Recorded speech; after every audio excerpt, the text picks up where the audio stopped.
काय आहे? पालक बघ किती छान आली ना. हे बघ मोठी मोठी पान आले. ती मेथी आली. मेथीला फुलं आलेत. आपण न्यायची ना तोडून. तू तोडणार का? याच्यात पण टाका. वांग आहे आणि साईडला पालक.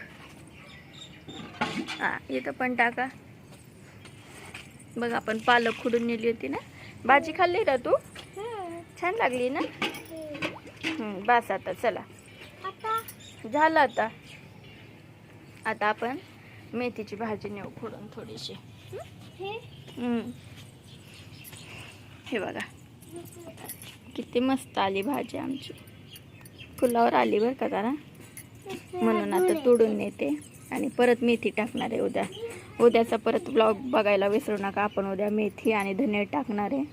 मी कसे टाकते बघा भाजी आता. म्हणजे इतकी छान भाजी येते. तुम्ही पण तसे असे टाकली ना भाजी हे तर मस्त येईल उगवून. चला मी आता मेथी दाखवते तोडून.